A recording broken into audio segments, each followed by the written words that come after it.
সন্ত্রাসীদের বিরুদ্ধে সন্ত্রাসীদের চামড়া, সন্ত্রাসীদের কালো হাত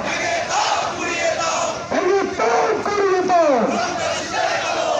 চাঁদাবাজদের বিরুদ্ধে নারায়ে তাকবীর, চলছে লড়াই চলবে, জামাত শিবির লড়বে।